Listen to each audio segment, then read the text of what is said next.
Magandang araw po muli mga kaisda. Dito naman po tayo upang sa ganun po ay magbigay po ng napakahalagang mensahe o matutuhan sa ating pong pag-aalaga ng ating mga gapi. Ngayon po ay talakayin po natin ang may kaugnayan sa mga sakit po ng ating gapi. May kasabihan nga po tayo na prevention is better than cure. Kaya mainam po na bago po magkasakit yung ating mga gapi ay dapat po malaman po natin kung bakit po sila nagkakasakit. Upang sa ganun po ay maiwasan po nila yung pagkakasakit.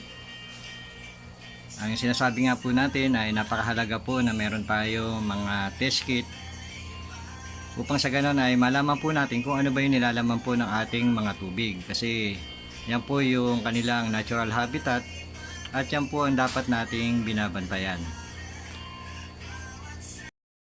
Unahin po natin ay yung biglaang pagkamatay po ng ating mga isda. Minsan po ay magigising na lang po tayo sa isang umaga na lulutang-lutang na po yung lahat ng ating mga isda. Kapag ganito po ang pangyayari sa ating mga isdaan, ay malamang po na yan ay ammonia spike. Kadalasan po ang ammonia spike, kung meron po tayong TDS meter, nasusukat po natin yan na nasa 1,000 po mahigit yung ating pong TDS. At napakataas na po ng ammonia content yan.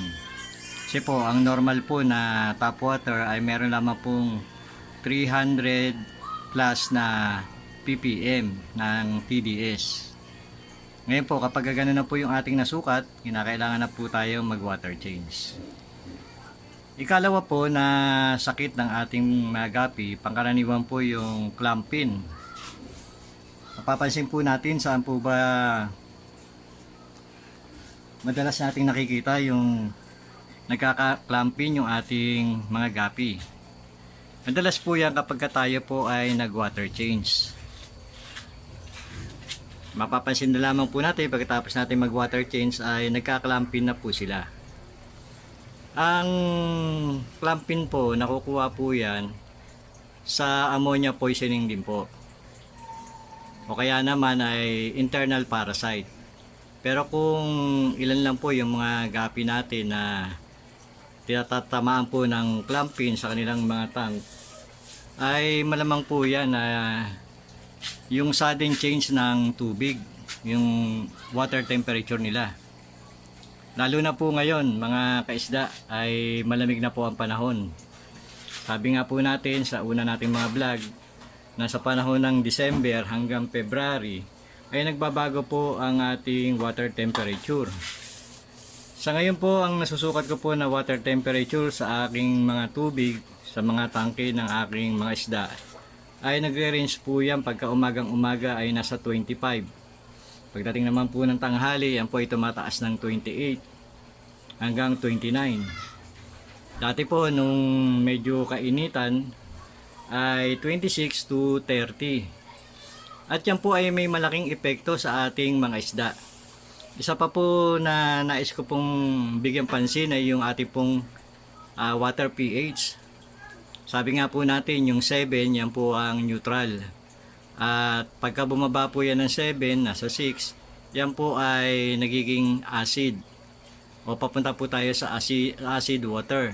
Pagka yan naman po ay tumataas, 7, 7.6 hanggang 14, yan naman po ay base. O kaya naman ay more on salinity yung ating tubig. So babantayan din po natin yan. Kasi po, konting drop lang po ng temperature ay napakalaki po ang nagagawa niyan yung sa ating mga pH. Bigla pong magbabago yan. Kaya sa akin pong pag-aalaga ng isda, meron din naman pong mga namamatay, pero mga isa, dalawa, ganyan lamang po. Kasi nga po binabantayan po natin yung ating water parameter. Kasi kung hindi po natin gagawin yan, magugulat na lang po tayo bakit po namamatay yung ating mga isda. O kaya naman ay nagkakasakit. Okay, Kaya po pagka meron pong sudden change of temperature, lalo na po kung mataas ang ammonia level ng ating mga tangke, ay sigurado po na mamamatay po yung ating mga isda. Ang iba po ay nagsasuggest na lagyan daw po ng asin ngayong malamig ang panahon. Pero pakaisipin po natin na yung pong asin, ang chemical symbol po niyan ay NaCl na nangangahulugang sodium chloride. Pag yan po ay hinalo natin sa tubig, magbe-break po yung sodium chloride. At pag nag-break po yan po ay kombinasyon ng sodium at saka chlorine. So parang nilagyan po natin ng chlorine yung ating pong mga tubig sa ating mga isda. Kaya mag-isip po tayo sa bagay na yan. Kasi meron naman pong sabi nila effective sa kanila. Pero nung ganyan po ang aking sinubukan nung una, napakataas po ng aking TDS. Maabot po ito ng 1,000. At yung aking pong mga isda ay nagkakasakit. Kaya sa ngayon po ay hindi na ako gumagamit ng asin. Mini-maintain ko na lang po yung tamang TDS para sa ating mga gapi. Kapag ako po ay nakasukat na ng 500, yan po ay nagwa-water change na po tayo. Kapag po 500 na. Kasi po ang normal range ng ating pong mga gapi ay nasa 200 hanggang 400 ppm na TDS. Okay. Natay-up na po natin yung clampin. Yung pin rot. Yan pong pin rot, mapapansin po ninyo namumuti yung kanilang mga fins sa buntot, sa kanilang mga tagiliran, o kaya naman ay yun sa caudal fin nila.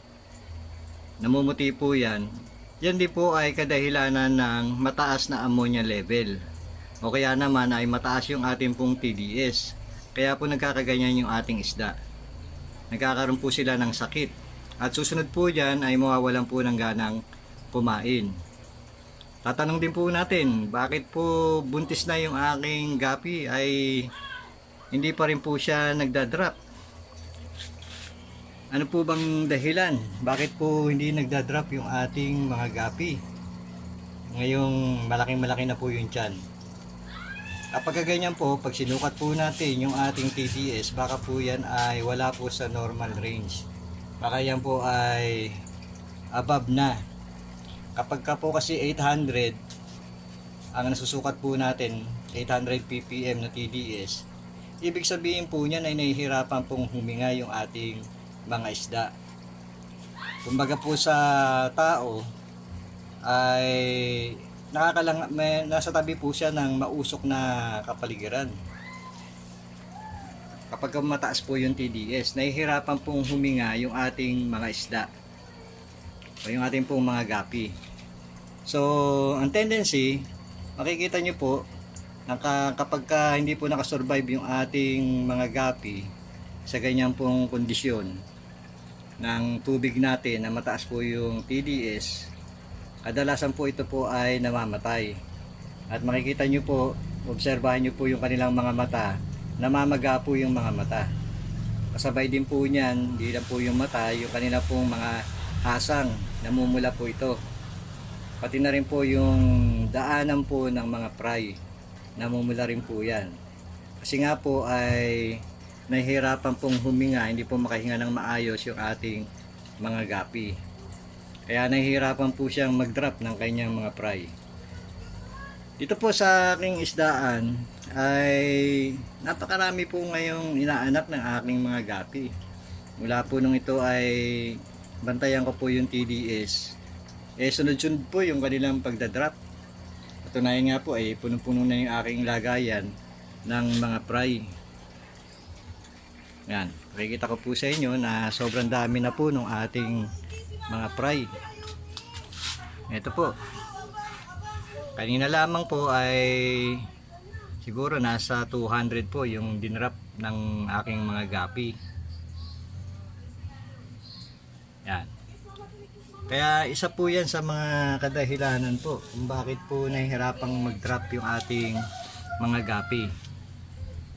Ang kadalasan po, yung iba pang mga sakit, ayan po yung mga pangkaraniwang sakit ng mga gapi. Ngayon po, para maiwasan po natin yan, bantayan po natin yung ating TDS at ganoon din naman po yung ating pH. Pag ayan po ay napanatili po natin sa normal range nila na 200 hanggang 400, ay less problem po, less trouble tayo yung ating mga gapi. May iwasan po yung kanilang sakit at lalong-lalo na po yung kanilang pagkamatay. Kaya sabi nga po natin, huwag na po nating hintayin magkasakit yung ating mga gapi. Prevention is better than cure. Hindi ko po masyadong binibigyan pansin yung pagkukure po ng ating mga gapi, sapagkat sa akin pong karanasan, pagka ito po ay nagkasakit, kahit pong anong gawin natin, minsan ay hindi na po makasurvive yung ating gapi. Makasurvive man po sila, ay hindi na po sila nanganganak o nasisira po yung kanilang internal organ. Kaya mahalaga po na masubaybayan po natin yung ating mga tubig. Susunod naman po ay tatalakay pa po tayo ng ibang mga paksa. Kasi lalo na po ngayon ay lumalamig na po yung ating panahon.